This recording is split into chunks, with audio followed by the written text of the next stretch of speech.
سڵاتان لێبێت و داوسمانم سەرباسی تیوارتان پێشکەش دەکەم.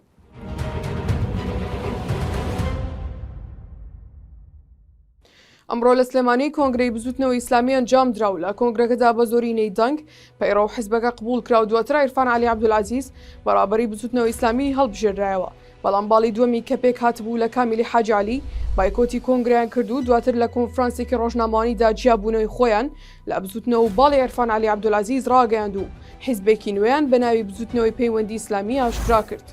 خانمە میدیاکاری دیار و ئەندامی پێشووی سەرکردایەتی یەکێتی نیشتیمانی کوردستان فێنێگ ئەحمەد وازی لەو حیزبە هێناوە. فێنێگ پێشتر بێژەرێکی دیاری کەناڵی کورسات بووە لە کۆنگرەی چوارەمی حیزبەکەی بۆ ئەندامی سەرکردایەتی یەکێتی.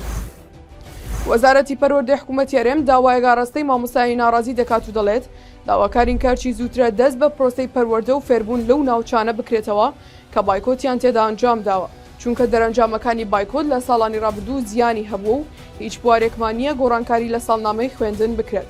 بۆ مەبەستەش سەرجەم بەڕێوەبەرایەتی گشتی پەروەردە پەیوەندیدارەکان ئاگادار دەکەینەوە کە بە زووترین کات دەست بکرێتەوە بە داوامکردنی ناوەندەکانی خوێندن. پەکەکە وێنە و ناسنامەی ئەو دووگەڕی لایەن ئاشکرا کرد کە تەقینەوەکەی بەردەم وەزارەتی ناوخۆی تورکیایان ئەنجامدا. ئەوەش ڕاگەیەندراوە هەردوو گەڕی لاکە خەڵکی باکووری کوردستانن. فەرماندەی بڕیارگەی ناوەندی پاراستنی گەل واتە نەپەکە لە ڕاگەیەندراوێکدا ناسنامەی و گەڕی لایەنەی ئاشکرا کرد کە ڕۆژی یەکی تشرینی یەکەم لە ئەنقەرە دژی وەزارەتی ناوخۆی تورکیا تەقینەوەکەیان ئەنجام داوە. لەتیف ڕەشید مەرسومی کۆماری بۆ لە سێدارەدانی چەندین کەس دەردەکات.